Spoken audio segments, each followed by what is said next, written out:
Bank road और levelled road का देख लिया था, जो फॉर्मूला वगैरह कैसे आया। अब थोड़े एग्जांपल्स देख लेते हैं फिर आगे बढ़ते हैं। तो साइकिलिस्ट स्पीडिंग एट 18 किलोमीटर प्रति घंटे से ऑन अ लेवल रोड, ठीक है, sharp circular turn of radius 3 metre without reducing the speed वही है। स्टैटिक फ्रिक्शन हमें 0.1 दे रखा है। क्या साइकिलिस्ट जो है स्लिप कर जाएगा टर्न लेते समय? तो एक देखो, अनबैंक्ड रोड में frictional force alone can provide the centripetal force, है ना। अगर अनबैंक्ड रोड है तो यहाँ तो कौन सी बात हो रही है, लेवल रोड की बात हो रही है ना। तो वही है लेवल रोड यानी सीधी। तो force need to be keep the cyclist moving on a circular turn without slipping if the speed is too large or if the turn is too sharp। ठीक है, तो दोनों ही केस होते हैं। तो एक कंडीशन क्या हो जाएगी, V square smaller than equal to mu S R G, जैसे कि ऊपर बात करी थी। ठीक है, कंडीशन चेक करेंगे जो कि ओबे नहीं हो रही है, the condition is not obeyed, है ना। The cyclist slip while taking the circular turn. अगला देखो, circular race track of radius 300 metre is banked, है ना। रेस ट्रैक बैंक्ड होते हैं जनरली। 15 डिग्री का एंगल है, coefficient of friction between wheel and race. बोल रहे हैं ऑप्टिमम स्पीड क्या होगी रेस कार की, कि वियर टियर हो जाए, टायर फट ना जाए कहीं। Maximum permissible speed to avoid slipping, ये भी बताओ। तो हमें पता है बैंक रोड में horizontal component of the normal force in the frictional force contribute to provide centripetal force, है ना। सेंट्रीपिटल फोर्स जैसे कि लेवल में सिर्फ फ्रिक्शनल लगता था, यहाँ पे नॉर्मल भी लगेगा फ्रिक्शन के साथ। तो at the optimum speed the normal reaction component is enough to provide the needed centripetal force, ठीक, and the frictional force is not needed. तो the optimum speed V naught is given by V naught is equals to Rg tan theta root under Rg tan theta।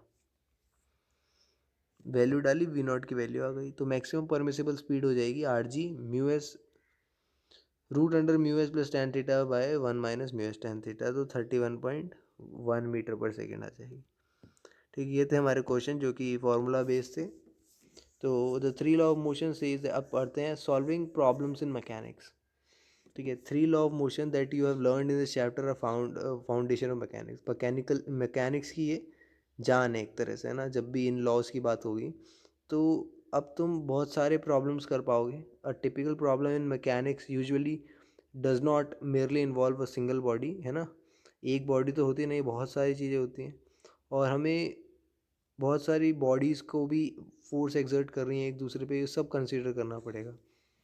While trying to solve the problem of this type, it is useful to remember the fact that we choose any part of the assembly and apply the law of motion in that part। ठीक है, एक part ले लेना है, एक साथ हम बहुत सारी चीज़ नहीं कर सकते हैं। और we may call the chosen part of the assembly as a system and remaining part of the assembly plus any other agency को हम environment कह सकते हैं। फिलहाल के लिए जिस पार्ट पे हम स्टडी कर रहे हैं उसको सिस्टम बोलेंगे। We have followed the same method in solving examples to handle a typical problem in mechanics systematically। तो पहला क्या है कि ड्रॉ डायग्राम शोइंग सिमेट्री, यानी इसको कहते हैं फ्री बॉडी डायग्राम। ठीक है, वैसे अब तुम पढ़ोगे भी आगे।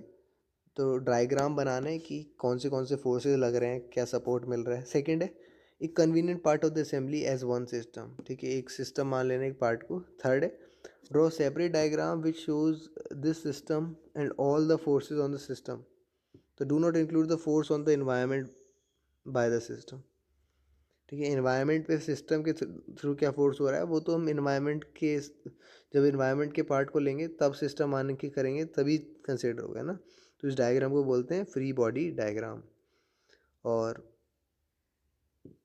This does not imply that the system under consideration is without net force. ठीक है, ऐसा नहीं मानेंगे कि नेट फोर्स है ही नहीं, सबका कंसिडर होगा ना। और इन एफ बी डी बोलते हैं शॉर्ट में, इंक्लूड इन्फॉर्मेशन अबाउट फोर्सेस या उनके मैग्नीट्यूड वगैरह, डायरेक्शन वगैरह, है ना। और if necessary follow the same procedure for any choice of the system, it does so apply Newton third law. This is if in free body diagram of A the force on A due to B is shown as F, then in the free body diagram of B the force on B due A should shown as minus F, ठीक है। तो अगर एक ए पे force लग रहा है तो एफ हो जाएगा, अगर बी पे लग रहा है तो माइनस एफ हो जाएगा। एग्जाम्पल देख लेते हैं, हमारे पास ये फिगर है ना, कि wooden block of mass 2 kilo का है, rest on a soft horizontal floor, और when an iron cylinder of mass 25 kg is placed on the top of the block. क्या बोला? 2 किलो का हमारे पास वुडन क्या है, ब्लॉक है, और आयरन सिलेंडर 25 किलो का है, उस ब्लॉक के ऊपर रखा है। The floor yield steady and the block in the cylinder together go down with the acceleration of, अच्छा, तो हमारा ब्लॉक और सिलेंडर जो है वो नीचे को जा रहे हैं, है ना, यानी कोई लिफ्ट वगैरह में रखा है, तो हमें बताना है कि action of the body on the floor क्या होगा, ठीक है। तो इस यहाँ ये तो फर्स्ट प्रॉब्लम है, तो तुम्हें अच्छे से इलेबोरेट कर रखा है इन्होंने कि block it at rest as the floor, floor जब रेस्ट पे है तब ब्लॉक भी रेस्ट पे ही होगा। और free body diagram show two force of the block, ठीक है। देखते कौन से, एक तो ग्रेविटेशन है ना, जिसका 2 × 10 कर देंगे, and normal force R of the floor on the block, जैसे कि हम बात करते हैं। तो फर्स्ट लॉ से क्या होगा, net force on the block must be 0, तभी तो वो एक जगह पे स्टेडी खड़ा है। तो using third law of action is equal to 20 newton and directly vertically downward, ठीक है। तो एक्शन रिएक्शन वाला केस है, इसमें कोई बड़ी बात नहीं है ना, ये तो तुम्हें पता ही है, फिगर भी देख सकते हो, रेस्ट पे रखा है ना, तो यहाँ पे हमारा नॉर्मल रिएक्शन आ जाएगा, ठीक है। अच्छा, 27 किलो कैसे हुआ, 25 में 2 जोड़ के, है ना, टोटल मास ले रहे हैं। आगे बात करते हैं, सिस्टम एक्सेलरेट डाउनवर्ड 0.1 मीटर पर सेकेंड से, तो एफ बी डी बनाएंगे तो इस तरह की बन जाएगी, आर डैश आ जाएगा हमारा, ठीक है। और सिलेंडर सिस्टम का भी साथ में लेके चल रहे हैं, तो by third law action of the system downward floor is equals to 267.3 newton, ठीक है। एक्शन रिएक्शन पेयर देखते हैं, ए के लिए देखो, ए कहाँ है हमारा, हमने बॉक्स मान लिया, तो the force of gravity 20 newton on the block by the earth से action, the force of gravity on the earth by the block reaction, वो भी 20 न्यूटन का होगा, जो कि अपवर्ड होगा। सेकेंड आता है the force on the floor by the block, जो फ्लोर के पे लग रहा है ब्लॉक के थ्रू, तो force on the block by the floor, अब ये भी ब्लॉक पे लग रहा है फ्लोर के थ्रू, तो ये सेकेंड हो जाएगा। बी पार्ट देखो, the force of gravitation 270 newton on the system of earth, अगर हम वोल सिस्टम की बात करें, और force of gravitation on the earth वो भी इक्वल अपवर्ड होगा, है ना। और force on the floor by the system वो सेम कंसीडर हो जैसे कि ऊपर हुआ था, है ना। तो important thing to remember is that an action reaction pair consist of mutual forces, ठीक है। Two forces of the same body which happen to be equal and opposite can never constitute a action reaction pair. क्या बोला, दो forces on the same body which happen to be equal and opposite can never constitute a action reaction pair, action reaction होगा ही नहीं, है ना, rest पे रहेंगे। तो the force of the gravitation, the mass in A and or B, and the normal force on the mass by the floor are not action reaction pair, ठीक है। जो नॉर्मल बोलता भी बोलते हैं बॉडी रेस्ट पे, तो रेस्ट पे ही है, उस पर फोर्स कौन सा लग रहा है ना। देयर ऐसा केस सेकंड के साथ नहीं है, क्योंकि अब हमारे पास बॉडी जो है वो एक्सेलरेट हो रही थी डाउनवर्ड, बहुत धीरे धीरे ही हो रही थी मगर हो रही थी। तो weight of the system is 270 Newton while the normal force is 267.3 Newton. कैसे आया ये देखो, यही तो हमने निकाला, वेट ऑफ द बॉडी तो हमारा 270 न्यूटन हो गया, 10 से मल्टीप्लाई करके।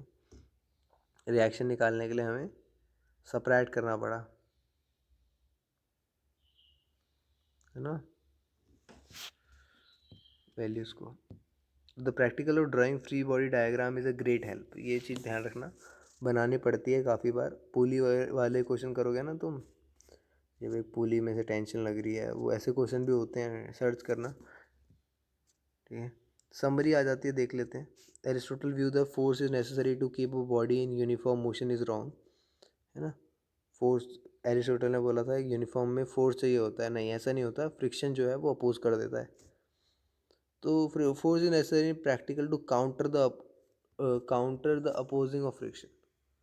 अगर फ्रिक्शन नहीं है तो फिर बॉडी को रोक ही नहीं पाएगा कोई, या मतलब जो भी कंडीशन नहीं है रोकने वाली एक्सटर्नल, तो वो तो बॉडी इन्फाइनाइट तक चलती रहेगी। गैलीलियो ने एक्सट्रापोलेट करा सिस्टम को, और न्यूटन पैरेलल लॉ लाए कि हर बॉडी जो है यूनिफॉर्म मोशन में चलेगी, है ना, जब तक एक्सटर्नल फोर्स या फिर ज़ीरो पे रहेगी तो ज़ीरो ही रहेगी, है ना।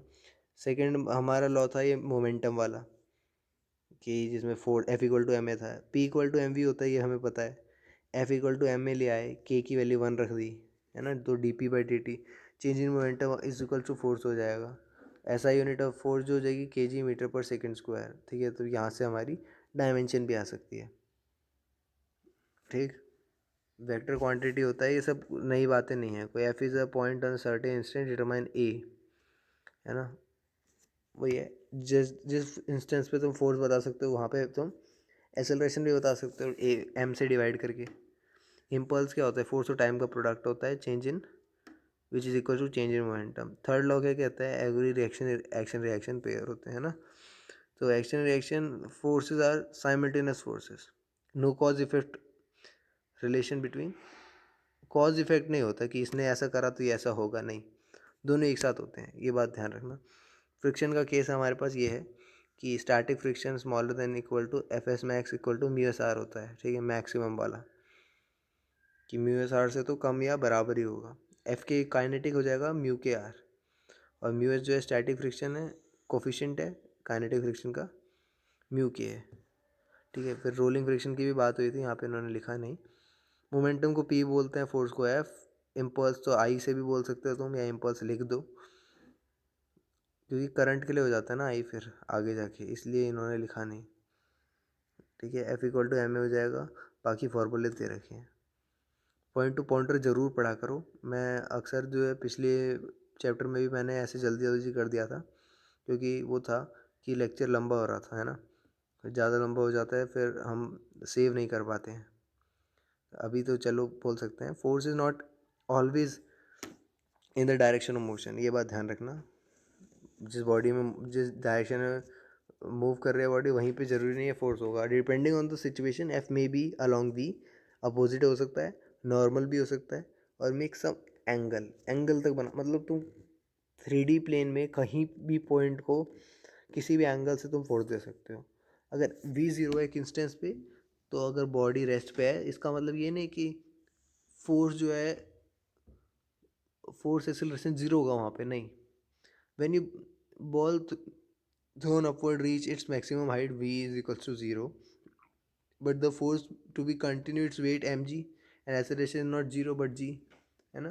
तो ऐसा नहीं होता कि कि बॉडी अगर मूव नहीं कर रही है या फिर हमारे पास वेलोसिटी 0 आ गई है तो फोर्स 0 होगा, नहीं होता ऐसा, ठीक है। तो कौन सा केस दिया है इन्होंने कि अगर बॉडी को हम ऊपर फेंकें, और मतलब एक पत्थर को ऊपर फेंका और v इज इक्वल्स टू 0 हो गया, तो mg तो लग ही रहा है, एक्सेलरेशन भी ग्रेविटेशनल वाली है ना। तो force on a body at a given time is determined by the situation at the location of the body at that time, ठीक है। और कैरी नहीं होता फोर्स, और the moment after a stone is released out of the accelerated train, there is no horizontal force on the stone. If the effect of the surrounding air is neglected, then the stone then has the only vertical force of gravitation. देखिए इस बात का ध्यान रखना, horizontal force नहीं होगा उसके पे। फिर आता है कि F equal to M A होता है, ये बात तो हमें पता है, कोई नई बात बताओ इसमें। F stand for the net force, हाँ। ए जो है इफेक्ट ऑफ फोर्स है, should not be regarded as yet another force besides F, चलो ठीक है। Centripetal force should not be regarded as, अच्छा, it is simply a name given to the force that provide inward radial acceleration, ठीक है, एक circular motion में। Static friction is a self adjusting force, बहुत बार पूछा जाता है, अच्छा हुआ मैंने देख लिया। सेल्फ एडजस्टिंग बोलते हैं ना, जो कि इम्पेंडिंग मोशन को अलाउ नहीं करता है, ठीक है, तो खुद ही एडजस्ट हो जाता है। तुम जितना जान लगाओगे दीवार जो है वो वहीं की वहीं रहेगी, है ना। तो तुम अगर मान लो 200 न्यूटन का फोर्स लगा रहे हो, दीवार हिल नहीं रही है, इसका मतलब स्टैटिक फ्रिक्शन जो है वो 200 न्यूटन का हो चुका है अंदर से, तभी तो बैलेंस हो रहा है। एक समय ऐसा आएगा दीवार टूट जाएगी, उस समय तुम आगे निकल चुके होगे, है ना। तो छोटा बच्चा भी दीवार को धक्का दे तो 2 न्यूटन का फोर्स लगेगा, मतलब एडजस्ट हो रहा है। The familiar equation mg is equal to R for a body on a table is true only if the body is in equilibrium. ठीक है, ऐसा तभी होता है जब बॉडी इक्विलिब्रियम है, क्योंकि हमने बहुत से केस देखे हैं जिसमें हम आर कॉस थीटा वगैरह ले रहे थे तो वो इक्विलिब्रियम नहीं था, है ना। मतलब अगर बॉडी इक्विलिब्रियम में है तो फिर हम कॉस थीटा कंपोनेंट लेंगे ना, आर के साथ नहीं मैच करेंगे। एक्शन रिएक्शन जो है थर्ड लॉ में साइमल्टेनियस है, ये बात मैं बहुत बार बता चुका हूँ। Friction, normal reaction, tension, air resistance, viscous drag, thrust, buoyancy, weight, centripetal force, all are the standard for force. ठीक है, समझ गए होगे। आगे बढ़ते हैं। एप्लीकेशन, मतलब ये सारे ना फोर्स के अलग अलग नाम है, अलग तरीके की, मतलब वही है, खाना है, खाने में कितनी भी सब्जियां हो सकती हैं। तो for applying the second law of motion there is no conceptual distinction between inanimate or animate object. Animate objects such as human also require an external force of acceleration, है ना। Without the external force of friction we can not walk on the ground, ये बात का ध्यान रखना। हम ज़मीन पे आगे चलते हैं thanks to friction. The objective concept of the force in physics should not be confuse with the subjective concept of the feeling of force. On a merry go round all part of our body are subject to inward force, but we have a feeling of being pushed outward the direction of impending motion. ध्यान देना, देखो force जो है, हम बहुत ही अच्छा example है ये। मैरी गो राउंड देखा होगा तुमने, एक जैसे एक वो होता है, घोड़ा होता है, उस छोटे बच्चे उस पर बैठते हैं, फिर गोल घूमते हैं वो, है ना। कैसे बताएं, पार्क में झूला होता है ना, जो ऐसे छोटे छोटे घोड़े बने होते हैं सर्कल में गोल, फिर अंदर से भैया धक्का दे रहे होते हैं तो वो गोल घूम रहा होता है। तो उसमें क्या होता है कि इनवर्ड फोर्स लगता है। अब हम हमें तो फीलिंग लग रही है कि भाई हम बाहर धक्का दे दी जाएंगे, हमें बाहर से बचाओ, है ना। तो फोर्स तो अंदर का है, तो फीलिंग से नहीं रिलेट करना, बस यही था। एक्सरसाइज के कितने क्वेश्चन है इसमें?